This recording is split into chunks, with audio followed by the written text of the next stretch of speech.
Bob. Yes, sirree, Bob. How y'all doing, family? Y'all already know what time it is. It's another Tuesday night, and you have been tuned in, tapped in, and turned on to Tough Talk Tuesdays with me and my guy Trav P. Trav, what you got for him tonight? How you feel, man? Man, I feel good. You know what I mean, man. Ready to have a good conversation, man. Ready to get to it. I know that's right. I know this right, man. It's been a beautiful week so far, just living life. Uh, I like your lime green, man. You showing out with your laid back editions, man. The hood soul line. I'm about to have to put my name brand out there now. I said my guy, he be jamming and rocking the hood soul every week. I said I gotta start shining my little situation up there. You know what I'm saying? Yeah, man. You know, hey, man, you got to represent, man. Hey, you got to practice what you preach and be what you teach. That's I the know that's hero in all levels, I man. know that's right. I know that's right, man. I'm feeling myself, man. You know, sometimes we act like we can't express when we feeling ourselves or we feeling good. Let me take a sip of this water. Come on with it. Man, I'm feeling myself, man. My wife put that Floyd Patterson on me. I went back to the stash and man, I'm feeling myself. Lady told me at work, she said, what are you doing here? Where do you work? I said, Miss Lady. She said, oh my God. She said, oh my God. She was like, that's what you look like under that beard. I said, yeah, it's older lady. She was like, you look like somebody from the 60s. I said, that's exactly what I was going for, ma'am. I wanted a Medgar Evers mustache, man. So I'm feeling good. I'm feeling myself, man. Before we get started, go ahead and tell me something. Why you feeling good and why you feeling yourself? What's something you're feeling yourself? Goddamn, toot your own horn tonight, brother. Man. Boy, it felt good to hear you unapologetically say you feeling yourself. Well, there we And go. man, you know, it's about the Bruce Leroy glow. You know, I'm Mm-hmm. talking about that's a real thing. It's something that comes from the inside. When you feel, man, and you know that there's nothing external that can change what you see and feel in your mind, that glow get real. And we all have had moments where that one night that you can remember when you went to the club or you went to a party and it was just like everything was on time. Everybody was looking at you. I mean, we all got them experiences, but like you say, man, that's a real thing. And you can have that every day you wake up. You know, I'm it's a beautiful thing, man, because you said something, you used to cut hair. And as a young man, just seeing you put an older cat in his swagger or bring a motherfucker back to life when he get that fresh cut. So you know how that feels. So come on. that's why I can say that to you, man. But you know, it's funny, man, like looking at us and looking at black man and living this life. Like the other day when I said, when the brother told me he was proud of me, like that made me damn bust out crying, man. And we have to be more aware and more awake about how that helps us out as brothers, just complimenting brothers. You know what I'm saying? My granddaddy used to call it passing the buck. Like we say, some say, hey man, I like that hood soul setup. You got them. No, bro. That hot damn or bad. That's your shit. That shit hot. It's like if a nigga tell you he like your shit, no, you the one. You the one. You know Yeah. what I'm saying? I say, hey man, you keep a sweet ride, don't you? No, I ain't doing nothing. I ain't doing nothing. You the one. You know what I'm saying? And just like my granddad used to say, he called it passing the buck. And he said, now the goddamn buck stops here. That's an old saying too. So my granddaddy said, once you lay that compliment on him, he gonna goddamn shine in it. You know what I'm saying? And that's something that I noticed that we do. You know, if a brother looking good or got on his best outfit, we'll say, oh, bro, you think you giving it to him tonight, ain't you? Instead of just saying, hey, brother, you look good, man. I like that. Where you get that from? Yeah. You know what I'm saying? So that's something that made me feel good when you said that you felt good to hear me goddamn represent my own motherfucking self. You But know, man, uh, I was saying like just think of a starting five or a starting 11 in sports. You know, when you start and you start with other people that is the one for that position. I mean the one for that position. mm-hmm. So we all the ones. And when you real confident, when I say real confident, I ain't mean more than others. I mean, we always hear things like, man, it's on the inside, not the outside. But when you really can close your eyes, see yourself in a light. I'm telling y'all, this some real life shit. So you ain't never got to be insecure around other ones. Because you realize we all we got, we all we need. And I come with something particular that what makes me me. That's why, man, I feel good when I see my brother glow on tonight. Hey, look, you know, like in sports, when the superstar get on and he feeling it, the whole team become illuminated. The guy who never hits a shot gets the greatest assist of his life and hits the shot because the superstar has activated. You see how this work, man? So, that's how it be. Motherfucker ain't never hit a shot in his life. They hit 3-3-pointers out there, bitch. Actually, like no, swish. Oh shit. Yeah, man. So it's like the momentum and the adrenaline. So I need this tonight. I wore green for a reason because we in a season where the green dying off. So I need to feel alive. And my brother feeling himself with a glow. Let's go. Yeah, man. I liken that to my senior year. We had this guy named Freddie G he was like a manager on our basketball team, but he was slow. You know what I'm saying? He might have had Down syndrome. Now that I think back, you know, as a kid, we just used to say slow. Some people say retarded, but you know, they would fuss at you for saying that. But Freddie G used to go everywhere with us, the football team, the basketball team, baseball team, and he used to tote the water, tote the uniforms. And senior night, coach let him wear a uniform, you know what I'm saying? And he got to get his name called Freddie G. And Freddie G came out there, warm up in the layup lines and shit. And everybody was just so happy.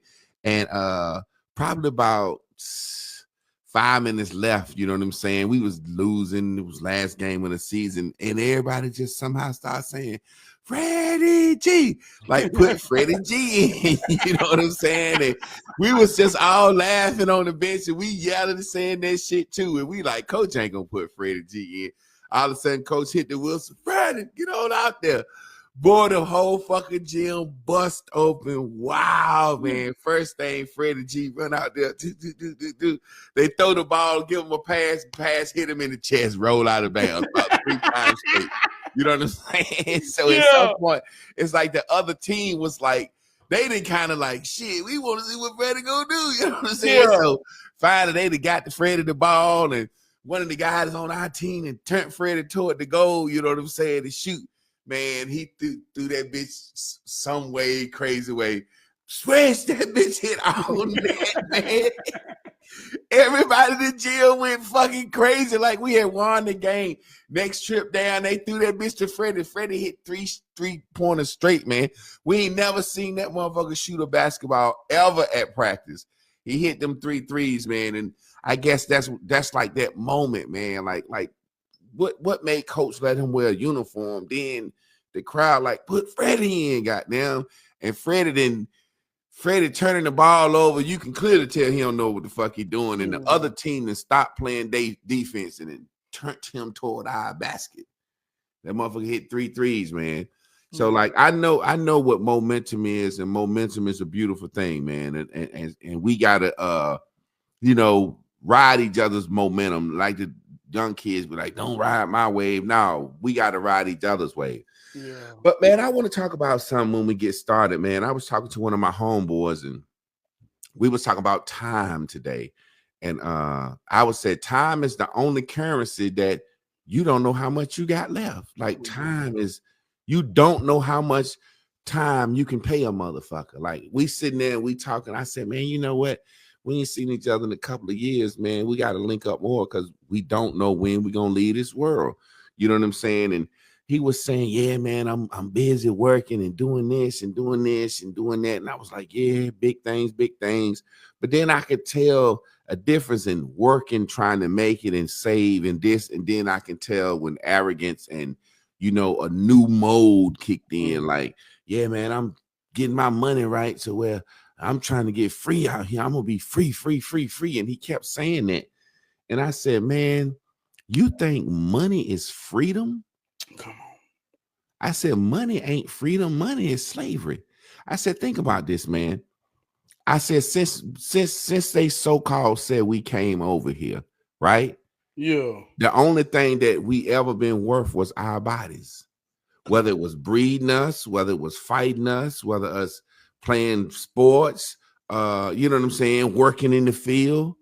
I was like, so that right there was slavery. I said, now we live in a world where you take somebody like LeBron James. I said, LeBron James can't go where he want to go when he want to go. I said, these men just making these millions of dollars that we want to be like are tied to contracts and situations where if they make one wrong decision, they whole shit is over. These men are tied to situations where they can't up and do what we can do as a natural man. They can't just switch jobs. They can't decide I'm going to move my family here. Well, I want to say this. I was saying, so I know it looked like what I'm saying is some hater shit. I said, but man, you know, the more money you trying to acquire, the more time you giving up. I'm like, that's how you make yourself a slave. You know what I'm saying? So it just all depends on what type of slave you want to be to yourself, to them, and what level of slavery. But I was just like, and so some of my boys was hitting me up like, Clark, you getting fake deep again, because they thought I was just saying some shit. They didn't know that came from a real conversation. I ain't make that up. I was just saying, man, goddamn, money ain't freedom. Come on, man. People think money means freedom. What you think about that, man? Man, I told you just a couple of years ago, the world got put on reset. I mean, after the quarantine, I'm telling y'all, we're in a whole new world. And some people ain't understood it. The world shut down, the whole world. And it showed people what really mattered and who mattered. And the difference that came out of that was who could deal with what's real and who can't. Because when the world opened back up, people went to go dealing or not dealing. And when you can't deal, you deal with a whole lot of shit that don't matter. Mm-hmm. And you avoid who really matters, right? So I'm saying this to say when it comes to money, man, it's real out here. We all listening to the media. We all pouring our empathy in our mind into food stamps, people not being able to eat. I mean, our whole imagination is going to the worst of those who waiting on Uncle Sam like we gonna starve. God damned us all if Uncle Sam don't feed us. I mean, our mind go to that. But in real life, I'm talking about a husband with 2 children, 2 teenager children. This ain't no bullshit. It's costing about $500 a week to feed a family. Now, hey, I ain't saying I make the most. I ain't saying I make the less. But when the smoke settle and the dust clear about what really matters, food, shelter, transportation, security, and all the things that matter, when the smoke settle and the dust clear, ain't nobody got 2 times more than it costs than it take to live in this here time, unless you making, you know, you ain't regular, you ain't average, and ain't nothing about you. can't nobody relate to you. Yeah, so this shit real, man. And it comes right now, man. If you real in this, like you say, it's about time. Man, I've been working all my life. Mm-hmm. For 11 years, I worked 7 days a week. After that, I worked every other week. Plus that, man, I ran a business called the Son of a Junk Man. I hauled junk every day. Man, when COVID hit and I sat down, boy, I'm struggling, but I'm tired. I know to go. I got to be away from home. I got to be out there in that world. Man, hey, look, man, I done got old. I done got older. So time is money. They say, Daddy always gone. Every time they call your house, your baby answer the phone and say, my daddy ain't home. Where your daddy at?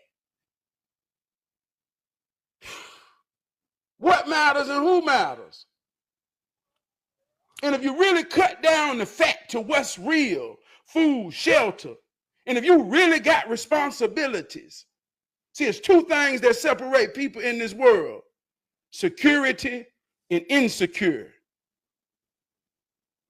A woman needs security in her mind, in her soul, in her spirit. When she don't have that, she's insecure. A man that don't have nobody depending on him, don't have an ego. An ego is where a man security comes knowing that he need it. When a man ain't got that, man, money becomes an illusion. Just some shit to maintain the confusion. I don't. Hey, look, I had to let all that go. Yeah, man. You know, I just look at it when I say it's like we can have money, we can make money and be scared to spend it, worried about what's gonna happen, because we understand that what's going on in this world. You know what I'm saying? As far as how we look at money and saving money, going to work every day, decide not to do this, decide not to do that, or deciding to do this or do that based on our mind of thinking we can look down the corridor of time and see how much money we got counted to do this, do that, do that, do that.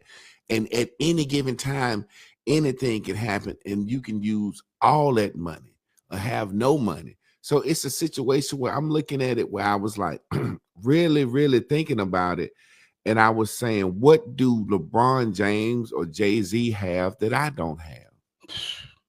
It's all about what that you decide that you want. You know, I was thinking about, like you saying, food stamps and the I was seeing stuff online where the Asians were like, bring food stamps back, our business go down. Like Asians were upset, like the trickle down effects of economy. Like so many people sell their food stamps to get their nails and feet done, that without 1 month of food stamps, Asians looking up like, what the fuck going on? You know what I'm saying? It's like we sell a certain amount of food stamps.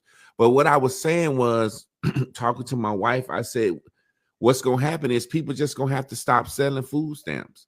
Something like nails and hair getting done and being pretty, it's going to turn into, hey, we looking like regular folks. We not going to starve. You know what I'm saying? Yeah. People not going to starve. People are going to figure out how to eat and maintain life. It's just going to change. It's like you said, old folks call it trimming the fat, adding a little bit more water to the soup. It used to be a stew. Now that bitch got a lot of water. Now we eating soup, but everybody's still eating. I don't think that if the government totally shut down food stamps and stuff, that black people would just die off. I just think somehow we would rely on our neighbors and da da da da da da da da. Because the way you said that, me and my wife, I was telling her about being blessed today. For some reason, I started ordering all my just grocery off Amazon Prime, not Prime, Amazon Fresh.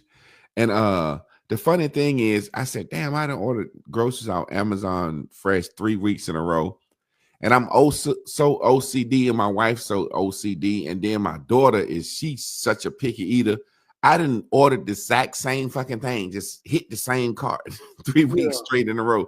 And that shit might have been like $180. I said, damn, baby, it's costing $180 for us to eat a week. And we such simple eaters, like literally like simple eaters eating the same shit. So I can imagine how much it costs for a family of 5 people, man, 4 people, and teenagers eating. Come on. And I'm ordering salads off Amazon Fresh because I'm like, yo, this neat, man. These little salads, man. I've been working out, and these little salads cost $3, and I like them. I'm ordering like 20 salads. We eat splitting 10 salads, and that shit costs $180. We ain't even been eating no meat like that. You see what I'm saying? So to sit around and think that having a shirt with a name brand on it is worth just as much as knowing that your family can eat. It's like we need something to happen to man, I just can't imagine just paying and man. Hey, look, man. Going back to I'm gonna take it back to we all we got, we all we need. And you brought up me being a barber. Man, like I say, we were at one time the currency. the people. Mm-hmm. Money is the end of a process. What can you do? That's where the value come in. That's where the value. In this here system, money is the white man. One time you said years ago, you told a black man that if you have too much hate in your heart for the white man, you'll keep money away from you because money represents the white man. And I'm not even going to say power. I'm talking about his infrastructure. We can say, forget money. Just give me what I need and what's necessary. You got to pay water. You got to pay light. You got to pay gas. You got to go to him stove. You got to do all the things necessity. So when it comes to what money for, it's really the white man currency that you got to give him in his world. Trading, like old folks used to say, you going downtown to go trading? That's exactly what the hell we're doing. This ain't good or bad or right or wrong. I'm just talking to black people, I assume paying me some attention. But white people got to do the same thing in the system. So don't make this about a black or white thing. This is a universal thing about how it works in governing a society. We all are slave to it. But see, the power comes in we. If we know what's necessary for money, then really all we need is enough. See, the value comes when you can't, they say, boy, when I get real and my love is more powerful than the price of money. You can't put a price on it. See, that's when we become wealthy amongst each other. See, I was a child barber. You know how many kids walking around right now? Let me ask you a question before I get on my story. When you was a teacher, how did the ability or accessible of a child grooming themselves affect their confidence in a classroom amongst their peers? Shit, majorly. Like if you ain't got no haircut, your ass gonna get scolded on. Just bottom line. The kids look at you and tell, motherfucker, you ain't getting your haircut. Yet not even that, fuck money. You ain't got an uncle that can cut your hair, a cousin that can cut your hair. You must really be in the damn as the trenches, as the kids say. You see what I'm saying? So listen at that truth. And I'm saying this to say, if those type of things that we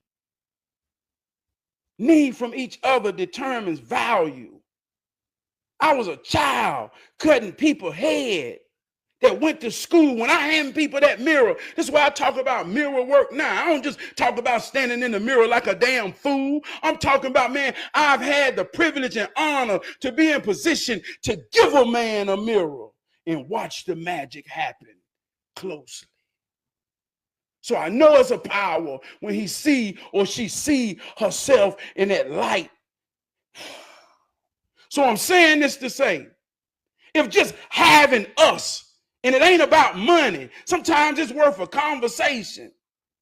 Man, if I really been wanting to understand or know what my brother going through, because I've been paying attention, because I care, I know when he come get his haircut, he finna open up and let me in the world so much that I can empathize and learn from something.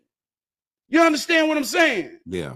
So having the ability to do hair, having the ability to just do all the things that sometimes ain't got nothing to do with necessities.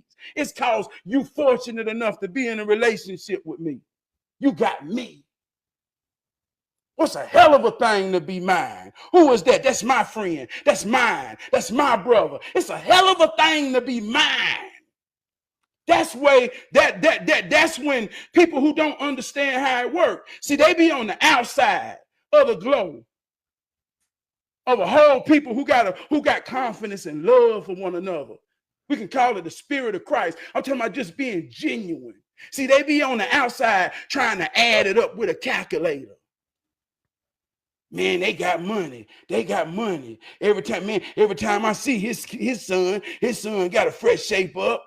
I can't even afford to take my son to the barbershop. See, they start calculating everything with money.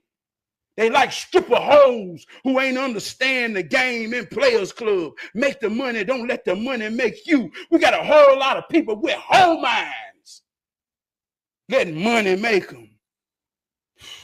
You know, man, it's funny because back in the day before money existed and when we was trading, people would trade their vegetables. People would trade. Some people could hunt. You might have one joker that could fish real good, and he go down to the damn lake and come back. You know, I've traveled and been to different countries, man, and I would just literally see me and get up and go out, and I'm looking at out my hotel window because I always like to sit up top, and I see cats come out the water with a string of fish.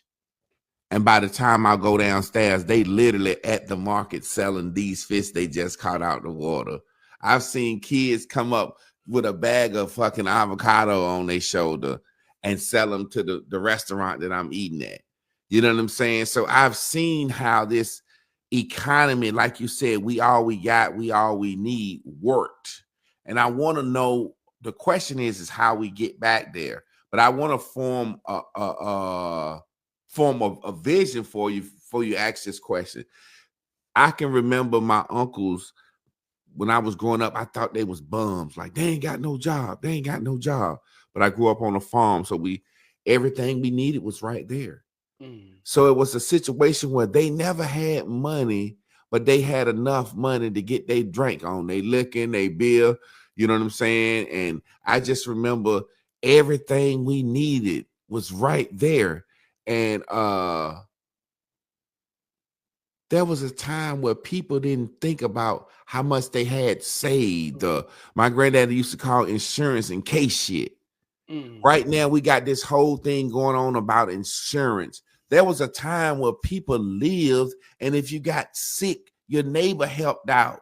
Or if you got sick, you was just sick. It wasn't a situation where you looking around, well, I got insurance just in case, and we beefing and the government shutting down, and we arguing over something that says, this is in case some shit.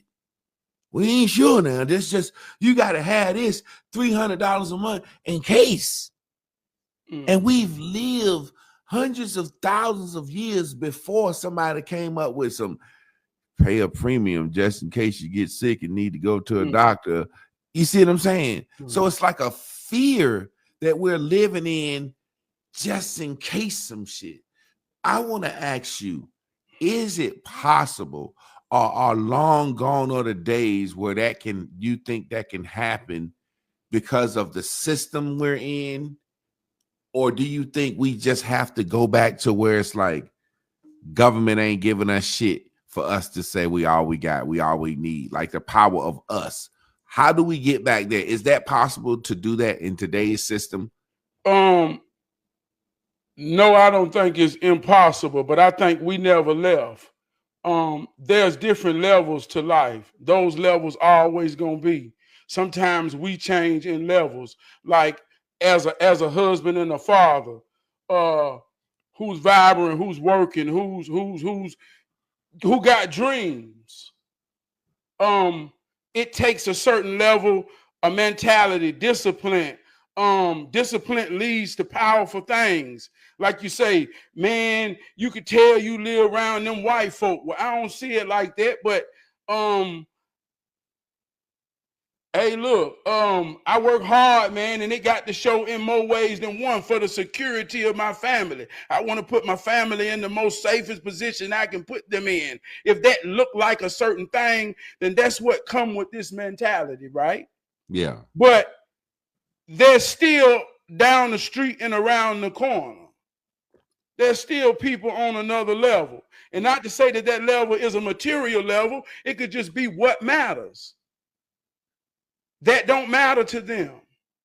The car, the safety, that might not matter. So it might look different, but they may be solid on their level of understanding. So I think it's still the same. We just got to examine our position and know when we ain't in a position we was. I have grown to a better me. I'm better than who I used to be. I used to be down there. You understand what I'm saying, man? No different than somebody saying, I used to catch the bus. So I try to empathize with those in the cold weather standing at the bus stop. But I worked hard and got me some security about getting myself back and forth to work. So now I drive and it comes with a lot of responsibility. But man, I don't never want to go back to a bus stop. What level of responsibility do we have for each other? I believe that at some point there was a level of responsibility that we had for each other that we had because we saw responsibility in others.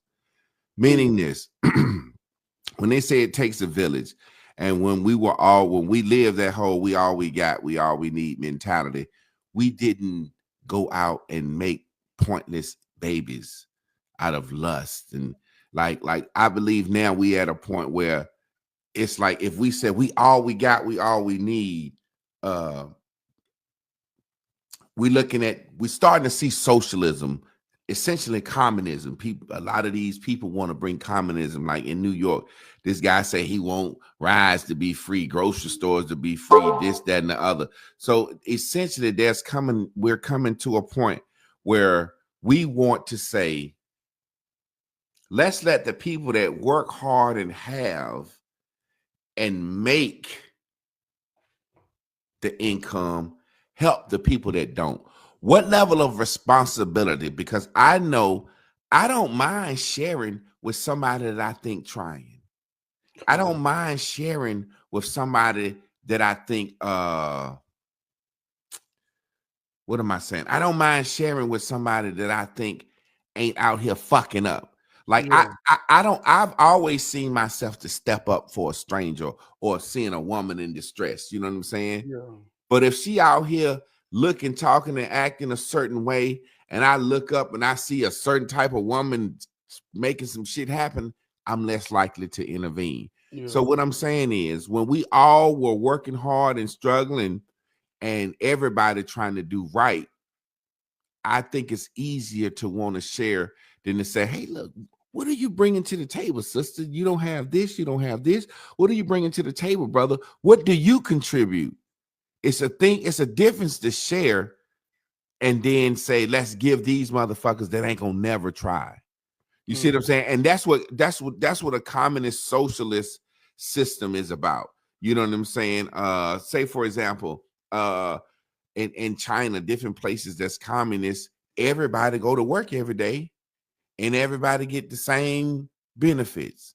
You know what I'm saying? Like free healthcare, this, food, you get a card for this, blah, blah, blah, blah. But it's not like motherfuckers middle class, first class, low class. When do you decide, hey, I can't help you. You don't want to be helped, or you ain't trying.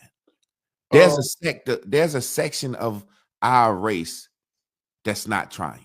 Do you agree with that? Nah, I can't. Well, yeah, I get the context. Yes. Okay. Yes, I agree with that in that context. But I also think that group of people don't know they ain't trying, in a sense. I think they are right. You know what I mean? I think that's an illusion that it's like this. We look at they're not trying as a struggle, but the struggle is in the middle. They're getting everything free. They don't have to try.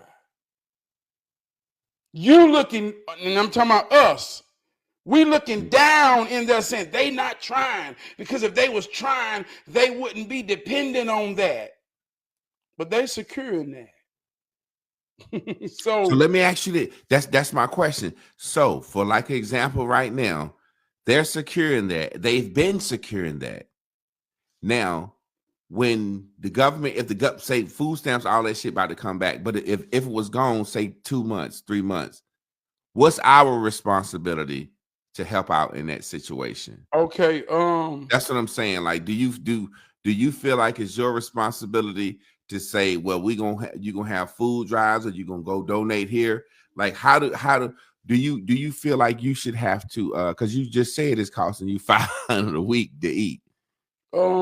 Let's look at it like this right here, and this is in We All We Got, We All We Need. I'm talking real life shit. I had a friend, almost like an uncle. He dead and gone, named Mechanic Mike. I'm gonna tell a real life story to answer the question. Mechanic Mike stayed beside my grandmama. He was the neighborhood crackhead mechanic. I mean, he walked around just like a crackhead. And everybody looked for Mechanic Mike to fix their car. And Mechanic Mike would fix people's car, and they would know he was a crackhead, and they would be like, Mechanic Mike, I ain't getting you but goddamn $10. And Mechanic Mike would be like, but I need 60. And they would disrespect him because he was a crackhead. He was the lowest of the lowest. He was lower than somebody on food stamp. He was the neighborhood crackhead, right? But when I was 16, I got a 69 Nova. And I used to just talk to Mechanic Mike while he was out there fixing cars beside my grandma's house. And I really thought this man was smart as hell. And my mind just was like, Mechanic Mike, what happened to you? How you get like this? So I just had a real moment ever since I was a child to just know Mechanic Mike was really somebody. And I just know that something had to happen for this smart man to be in the condition he in. Just had empathy as a child. So when I got a 69 Nova, he felt the empathy. He felt the respect. I treated him and talked to him like somebody. He rebuilt my whole car while I was working at McDonald's. I'm talking about every part. He teaching me. To this day, man, I'm a mechanic because of Mechanic Mike. He teaching me. Oh, he was like, just give me $15. Everybody, look, the dope boys can't rebuild the Chevy like me. Everybody trying to put pictures on it, prices on it. Man, Mike looked forward to me all the way till I was a grown man. But here go what I'm saying. I watched Mike damn near live like a dog, and he taught me something. I say, Mike, man, you don't never fear. He say, hey, one thing I know about life, Trav, every day I wake up, somebody need me. Everybody got a car. Ain't nobody above the bullshit. Everybody that got a car ain't changing the oil, ain't maintenance in the car, ain't got the discipline to take care of a car like a car supposed to. And when you ain't got the discipline, most likely you ain't in the situation or circumstance. So you got to go look for the neighborhood crackhead. How much you charge to change my brakes? So he knows somebody gonna need him. And so my point is, no matter what level I got on, man, Mike meant something to me. Even if I had to take my new car to the dealership, I went and let Mike, just to have a conversation, put me in the ballpark to make me secure enough that I can't go up there and them white folk gonna tell me any goddamn thing. You see what I'm saying, man? Yeah. So it's like, it ain't about a food drive. It ain't about none of this superficial shit. Because when you really look at a food drive and all of that, the homelessness, that ain't about food and poor people. That's something mental. That's clinically goddamn problems out there. So when we talking about the practical people, who you know on food stamps? And that's for anybody listening. Who do you know on food stamps? Tell them you're frying fish and come over there and eat. Simple as that. Who you know off in the ghetto? What child you know suffering because their mama or daddy don't understand no real shit? Pick them up when you go do some real shit and expose a child to something new. To let them know there's more outside the box. Hey, Trav. I'm sitting there laughing in my head because that's such a good story. That story hit good, and you got such a good point. But I'm laughing. I said, Trav hit me with a hot story because I said, you just proved my point. Goddamn, Mechanic Mike had something to offer. He knew, you know what I'm saying? Like we was talking about, you said earlier, what can you do? You know what I'm saying? Like your time, like he had his skill of mechanics always, whether they fucking him over or not, he gonna get up and he know because he wants some crack, somebody gonna ask him to do some work. So Mechanic Mike is somebody just standing on his own. Now he might get fucked over, but he adds something to the table. I'm talking about, like, say for example, what is our responsibility? Like Money Mike, I mean, I'm calling him Money Mike. Mechanic Mike is actually offering a service of back and forth. So he's actually a pillar. He's a pillar of the community. He keep the poor folks' cars going, and good. I'm talking about our responsibility to the person that doesn't have anything to offer, that we know we not gonna get nothing back from. Man, let me. Well, I don't know how to answer that, man. I'm gonna say this right here. Hey, man, I love that story, man. But I swear to God, I get it. No. I get you, but I'm saying this even on Mechanic Mike. Mechanic Mike wasn't poor or fucked up. That's what I'm trying to say. I got up. I had some neighbors that I got up and went to work every day, and I watched them sit in the yard every day and drank beer and smoke weed and never had to go anywhere. And they couldn't feed themselves. Most of them didn't have nowhere to go. But I promise you, nobody in that yard was fucked up. I was the slave. I was fucked up. Having to get up when I was tired, when I ain't want to go, and still not having enough. They looking at me like, I ain't not tried, boy. I see you going to goddamn work. I'm like, I know, exactly. Like we said earlier, the money is the slave. They living free, but at some point, if them folks got down and needed, there's no way I'm the type of, I know myself. Now, me.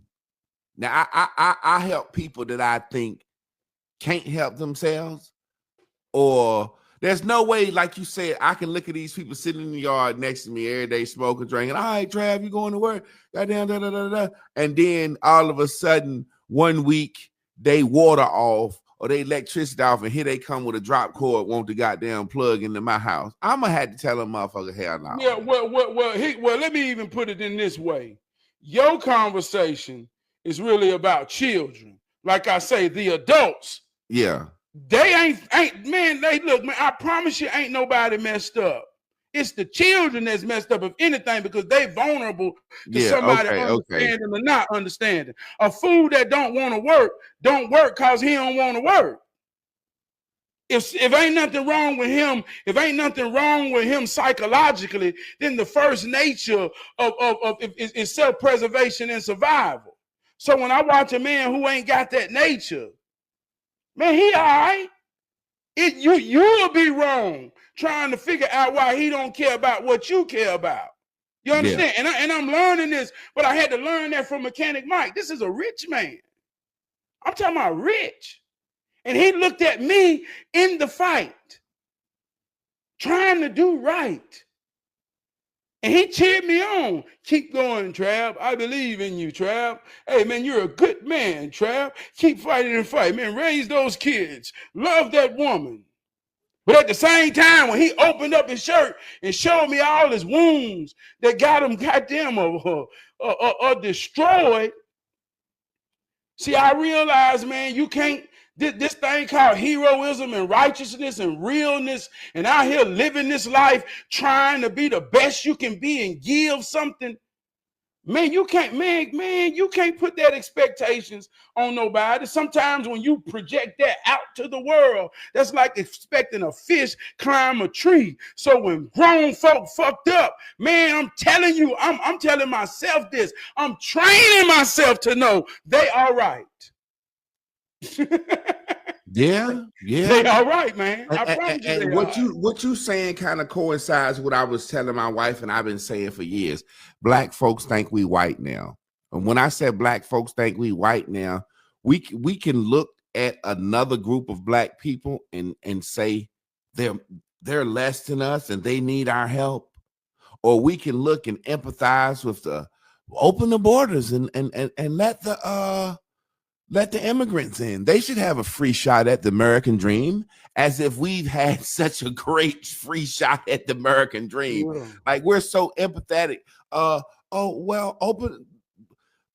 Man, I shared this thing today, man, and this white lady, I was joking like this white lady is my wife, and she was just saying civil rights was for the whole idea of civil rights being mentioned was because black folks were slaves, treated fucked up, and they created civil rights for black folks as slaves to be treated equally and fair. Mm-hmm. She said from that, everybody has taken civil rights and turned it to gayness. We need to be married, feminist rights, open the fucking border.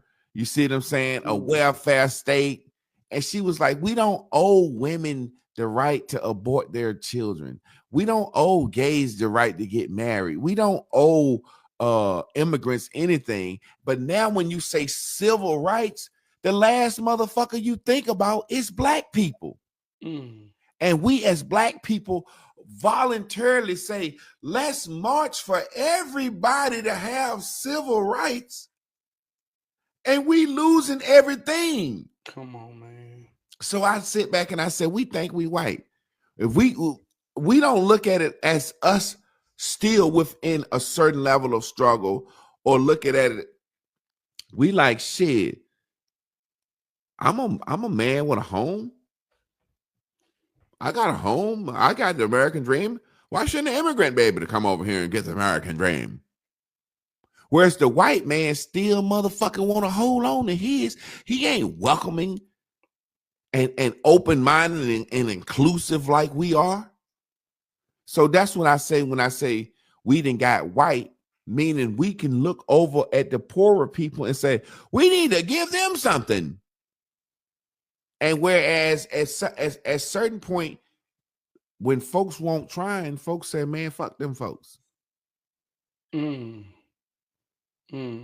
Like we act like we can't say, man, fuck them folks, or fuck this situation. Man, fuck them immigrants, man. It's like what's going on when I said communist. We either we're gonna have open borders where anybody can come to America, or a welfare state. We can't have both. When I say a welfare state, meaning our country is getting to the point where we've opened our borders, and when the immigrants come in, we give them incentives, food stamps, we give them money, we give them housing. We can't do that for them. Open the borders and let them come over here, and they got to struggle and do like everybody else. You can't open the borders and give them benefits. So as black people, we vote against our own demise because we've gotten to the point where we have that empathy and sympathy. You have people living in the projects that's poor, getting food stamps, Medicaid, and living off government assistance, saying, let the immigrants, don't you do nothing to no immigrants. Like, really? God damn, you saying it too? He gonna take from the benefits that you get from the government. Yeah. Go ahead, man. I just was. No, I feel you. Man, like, real life story. 2006, we had an influx of South American and Mexican workers coming into America. Around 2008, they did the mass deportation. They sent all of them away. They came to my job. It wasn't called ICE, but I mean, they was picking all of them up. Boom, boom, boom. But it had got so out of line. I was seeing 15-year-old Guatemalans come here and get hired and sitting in the orientation, and they had to tell him what his name is. He got an ID. He got everything to work. I watched that 15-year-old work like a grown man, and in 6 months buy him a brand new Escalade. And the motherfucker had just got rolled out of carpet getting in here. So I'm talking some real life shit, right? So they came with a purpose. Hey man, we go get the job, we save the money. They had group economics where it would be 8 or 9. 9 of them put $400 in a week. At 1 week, everybody get the pot and everybody keep working. But we worked 7 days a week. They could work doubles. But prior to them coming, this was a black job with black men who had made good money. And this was one of the premier manufacturing jobs in Charlotte. A job where we made production. If Javon and me and him were partners and he came to work and he say, man, I need a $1,500 check this week. And I would look at him and he would look at me, and the only thing I can tell him is, well, don't be bullshitting. Let's get this money. So I watched this type of pride amongst black men. And when they start hiring all them Mexicans, man, they gonna take our job. And they coming in with a notion, man, your people lazy. These little motherfuckers. I had to call a huddle because now I'm a leader amongst men in the break room with my black people. Hey, man, goddamn, man, stop letting these little itty bitty motherfuckers think they can outwork you, man. They can't take your job. So they call me Gordo because I'm out loud. Man, I'm going to break y'all little motherfuckers. I'm the king of this. But I'm doing this to show black people we don't have to fear somebody because they coming in with a stereotype that they can work harder than us.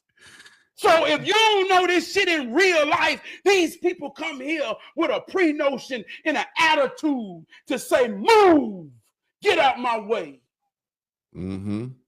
And we sitting here thinking that it's kumbaya. They ain't your race. And they know who they are. See, we all we got. We all we need. But we done got fucked up. We think we any goddamn thing. We think we a Democrat. What the fuck is that? Who are you when you go to grandma's house? If somebody die, because that's the only time we come together. If somebody die tomorrow and you got to be there, who are you? I promise you it ain't no goddamn Democrat. I promise you it ain't no Republican. I promise you, if you goddamn, if you get caught up in the costume and the ideology of that, and you think you a goddamn Egyptian, when grandma died and all her fucking children came there, I promise you wasn't none of that. Hell no, you Mary Plummer's grandbaby. So that's where we at. And we better understand what the hell that means and what the hell that is, because that still is. We done forgot what it was. But we getting caught up in any goddamn thing, cheering. Hey, look, I talked about Barabbas. We cheering for the motherfucker to come in and take our shit. Bring in Barabbas. Give me Barabbas. Give me Barabbas. Jesus over there looking like, man, these motherfuckers don't choose this evil motherfucker. Evil, choose, yeah, over me. And when I say Jesus, I'm talking about just a sincere spirit. We so fucked up that we think our value comes in money. Man, I'm giving time right now with my brother on the air for free. And I know this shit worth more than what somebody can charge you for. And feel good doing it. But it ain't worth nothing because we ain't charging. Man, I'm more than somebody giving me something for free. Fuck I look like. Like I got to click in for free. I go listen to people that I pay prescriptions for. They worth something. He said pay prescriptions. Come on, man. You see how that work, man? Yeah. I know exactly what you're talking about. I know exactly what you said. I play prescriptions, but I'm going to listen to somebody I play prescriptions. Dude, I listen to got a $9.99 a month. Yeah, you know what I mean? Boy, you silly as hell, man. You know, man, I sit back and I laugh because I said when it's all said and done, we will see. We will see. We all we got and we all we need, but it's always something that gotta happen to get us together. Like you said, that funeral, some catastrophic. They gonna have to, that some have to happen. You know what I'm saying? Because I know for a fact, I know people and I got good people. They do book bag drives and haircut drives and shit every year. And we leave feeling good, handing out 1,000 book bags with pencils and papers and protractors and compasses and shit in them, and the kids still making fucking F's, but we feel good that we giving out the bags and shit. Come on, man. You know what I'm saying? But we gotta give in our own way, and people give in their own way. And I do know when a kid get a nice shiny book bag with that goddamn fresh Trapper Keeper, and he start fucking with that paper and shit, mama said, "Oh, we fucking with that goddamn paper before school start." I know you having a good time back there drawing and shit with that protractor. You get all that new shit, sharpening them goddamn pencils up. So it's like a new haircut. So I know how that feel, man.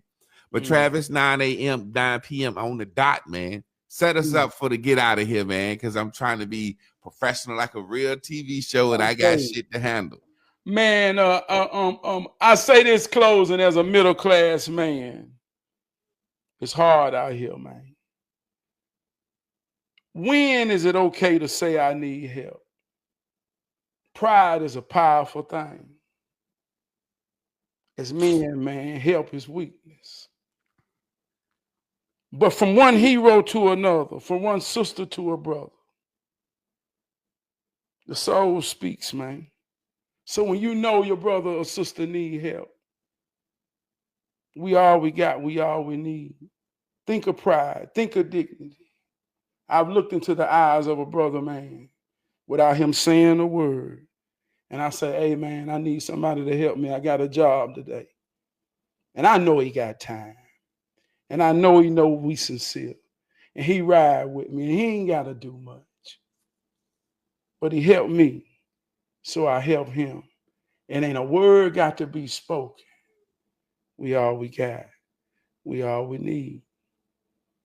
Man, I want to tell a quick story before we get out of here. And kind of fucked me up. But I guess as you said, when do we ask for help?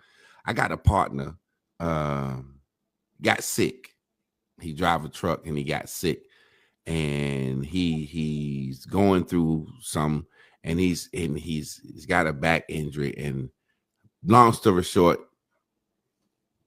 I've taken him to quite a few chiropractic appointments, trying to step up for my homeboy and whatnot, and trying to bless him with a little something because he got sick and his workman comp situation ain't going like it's supposed to go. Long story short, I was over his house a couple of weeks ago, and I went over there to take him $500. You know what I'm saying? He was just telling me what was going on, and I said, man, let me bless my brother. And let me tell you what happened. Kind of pissed me off, man. And I've got a question for you. I know we're going to go over a little bit, but I go over there to take him $500, right? And I'm putting that together, then talk to my wife about it. She's like, yeah, him and his wife, I know him, they cool. So I go over there and I give him the $500. And in the process, he like, thank you, man. He telling me all what he need. And excuse me. He like, thank you, man. He telling me all what he need and what he got to pay. That $500 was just a drop in a bucket, really just a gesture from what he needed. So while I was over there, a guy that he had did some work for maybe 10 years ago had heard that he was sick and happened to stop by. And I ain't gonna call his name, but the guy said, hey, such and such, man, you're a stand-up guy. You was always sick. I mean, you was always good to me, always did good work. I heard you're sick. He said, man, I done came into a blessing. The Lord done blessed me. I got something for you. He said, so just tell me what you need. Dude done pulled out a stack of fucking money. Tell me what you need. Tell me what you need. And he was like, he felt ashamed to this guy. Ooh. He said, well, ask my wife. And the wife was kind of saying, she said, well, we could use a little help with our phone bill and our light bill. He said, what's that? He said, well, shit, here goes $700. That ought to do that. And they said, thank you. And when the guy left, I just looked at him. I said, man, that man asked you what you needed.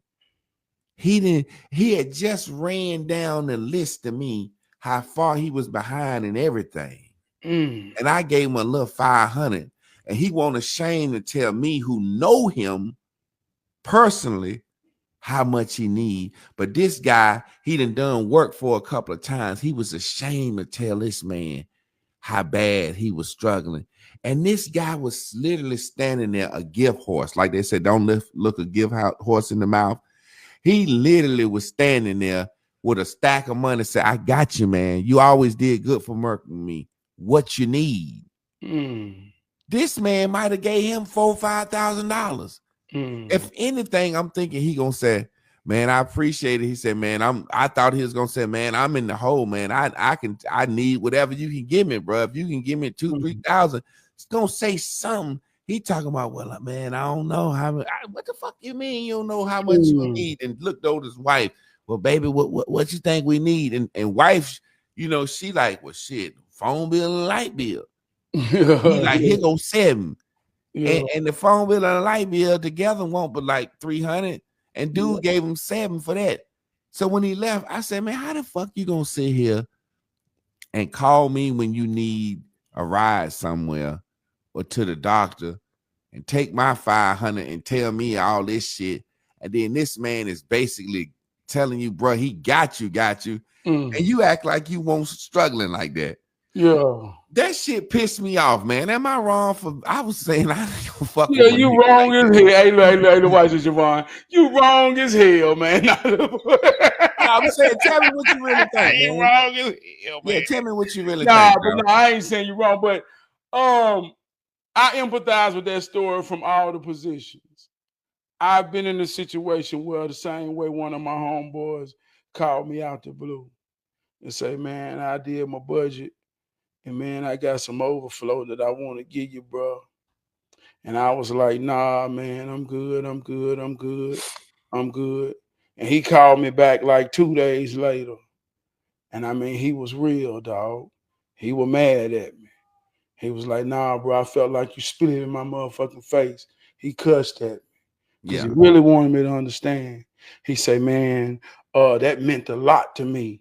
To be able to do that and think about you in that light. He said, bro, that hurt me, man, because, man, you don't know what that meant for me to think about who you are to me. And, man, I felt what he said, and I had to apologize, but I took the lesson I had to put my pride in check, because if great givers make great getters, then receiving is a gift. Yeah, so we get so caught in giving that we don't know how to receive. So from that story, I was old boy who had pride, but even in my brother knowing that, man, that was sincere. So he taught me a lesson on when something is real and when something is genuine. But I get offered something from people all the time that they say everything ain't free. And sometimes you don't know people in the face of somebody who don't know what look like care, what look like generosity, what look real could be goddamn a payment of guilt. So let me ask you something. When my man got ready to bless you, did you just say no because you wanted him to feel like you was good, like you ain't want him to think that you had no financial strain? Or no. And I'm gonna be real. I'm gonna be honest. I was raised by my dad, and my daddy gave me a philosophy. If you do the right thing, you gonna make it. If you got to stop doing some things to make it, then you better know how to stop doing some things. And I ain't gonna do the right thing and dig my hole out, and you gonna come to me and ain't asking me to do and ask me for mine, and you ain't doing the right thing. Now that can sound harsh, and sometimes it took me a while to understand it, but I'm saying that I know if I'm in a situation, I'm being real enough about my discipline to know there's some things I could change in myself. So just my pride and understanding, thinking that another man gonna come bail me out. Then I got my woman watching me. Baby, I'm gonna make it. We gonna be all right. I got ego. I got all the things. It's hard to accept. It's hard for a man to accept something from another man. For what? But I tell you this, out of respect, I went and cut his grass at a property. And he paid me $500 to cut his grass. Yeah. But he understood that it was dignity, it was pride, it was honor, it was still a gift, but he understood me. Yes, it's like somebody going to a food shelter to ask for food, then to ask their brother or sister or their brother and sister to know that they struggling to feed their family. Yeah, I'd rather a stranger to know that I'm struggling than somebody that loved me. Yeah, and I think your homeboy needing help is showing vulnerability. Yeah. Ain't nobody above the bullshit, man. But yeah, we got an illusion. That's what the huddle, that's what the locker room is about. Everybody don't get to come in practice, because in practice you see your imperfections. Yeah, because I was just sitting there telling him, as he was saying, I was saying, man, I wish I had more to give you, man. That's all I got. I say, you need a ride. You know, I do what I can do for you. And I was just saying, man, you know, he one of the God-fearing men. He say he believe in God. I said, you know, I'm just saying some old bullshit to him. You know, God gonna make a way, man. I'm saying what I know what I know will resonate to him. And as I'm sitting here saying God gonna make a way, this motherfucker pull up in a motherfucking S500 Benz. Bing, bing. Hey, man, goddamn, I heard you was down here sick, man. I always wanted to show you that I always appreciate you. That got a damn blessing right there. Motherfucking to pull out a stack. I'm getting happy. I'm like, tell him the shit you told me just now. He's like, oh, man, I'm struggling, but I'm gonna make it. Yeah, you know, just ask my wife what we need. I'm like, tell him that shit you just told me, motherfucker. Yeah. I'm sitting here sad. I'm about to creep up out this motherfucker. I wish I had more to give you, but goddamn, boy, you struggling like a motherfucker. I'm like, tell him that shit you just told me, nigga. Oh, we doing all right, you know what I'm saying? Nah, man. My wife. Nah, man, and in real life shit, man. That's why I say, man, access is real. You got to be careful who you allow to have access to you, because it's some people on the sideline waiting for you to struggle, waiting for you to be vulnerable. Just like on some pimp game type shit. It's a man can look at a woman and see it in her eyes when she hurting and she need a drop of water on her soul, and all he got to do is go over there and flick a little sweat on her and say, oh God, that felt good. He got her. So it's people on the sideline waiting on you to on yeah, hey man, look, she's so dry, man, that sweat feel like a puddle of water. But it's people who waiting to see you vulnerable to come in. Like I say, man, this a dog eat dog world out here, man. Ain't too many people real out here. Yeah, man, you got to be careful who you accept anything from. Like I said last week, be careful when a naked man offer you a shirt. You know what I mean? He might not always been about his money and ain't never been shit but money. So if that's the least you can come offer me, man, fuck your money, man. I don't want no money from you, dog. I appreciate you coming to check on me. So you just got to know that, man, you realer to him than that was. Don't look at him wrong. I think you need to look at that as a value to know that he loved and sincere enough with you to openly be weak with you. Everybody don't get that from him. Yeah. Well, I appreciate it, man, because that shit pissed me the fuck off, man. But it's all good. Everybody think different, man. And you know, I listen, and so I ain't gonna hold it against him since you said what you said. I made you forgive him. Yeah. Man, what the fuck you mean? Like you ain't broke, motherfucker. Tell this motherfucker you man trying to bless you, nigga.